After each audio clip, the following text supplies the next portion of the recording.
नमस्कार, आप देख रहे हैं हल्ला बोल टीवी और मैं हूं आपके साथ सुरभि।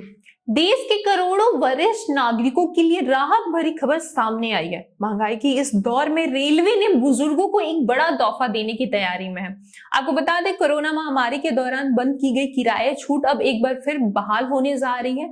बताया जा रहा है कि सीनियर सिटीजन को रेल किराया में 50% तक की छूट मिलेगी।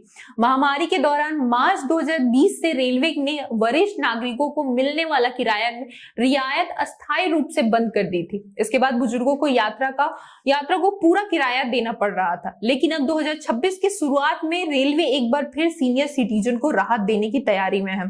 50% तक किराया की छूट है और पुरुषों की आयु सीमा 60 वर्ष और वहीं महिलाओं की आयु सीमा 58 वर्ष है। वहीं नई नीति के तहत वरिष्ठ नागरिकों को स्लीपर क्लास, सेकंड क्लास और कुछ चयनित श्रेणियों में 50% तक की किराए में छूट मिलेगी। हालांकि कुछ प्रीमियम ट्रेनों में ये रियायत आंशिक रूप से लागू हो सकती है। ऑनलाइन टिकट बुकिंग के दौरान सीनियर सिटीजन विकल्प चुनते ही रियायत किराया स्वतः लागू हो जाएगा। वहीं आरक्षण काउंटर पर टिकट लेने पर आयु प्रमाण पत्र दिखाना अनिवार्य होगा। यातायात के दौरान आधार कार्ड, पैन कार्ड और अन्य वैध सरकारी पहचान पत्र आपको अपने साथ रखना जरूरी होगा। गलत जानकारी देने पर टिकट तो रद्द होगा, साथ में आपको जुर्माने की कार्रवाई भी होगी और जुर्माना भी देना पड़ेगा। रेल यात्रा देश का सबसे सुलभ परिवहन साधन है और सीमित पेंशन पर निर्भर बुजुर्गों के लिए लंबी दूरी की यात्रा अक्सर बजट भारी पड़ता है। ऐसे में किराए में आधी छूट मिलने पर उनकी मासिक खर्च संतुलित रहेगा।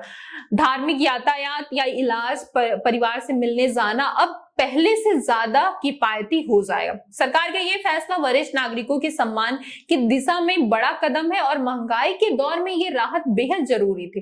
रेलवे की ये पहल सिर्फ आर्थिक राहत ही नहीं बल्कि बुजुर्गों के आत्मसम्मान और सामाजिक सुरक्षा को मजबूत बनाने का एक बड़ा कदम मानी जा रही है। अब देखना होगा कि ये योजना जमीनी स्तर पर कितना प्रभावी तरीके से लागू हो पाती है। फिलहाल करोड़ों वरिष्ठ नागरिकों के चेहरे पे इस खबर ने मुस्कान जरूर ला दी है। इसको लेके आपकी क्या राय है हमें कमेंट करके जरूर बताएं। फिलहाल इस पेशकश में इतना ही। तमाम खबरों के लिए देखते रहे हल्ला बोल टीवी।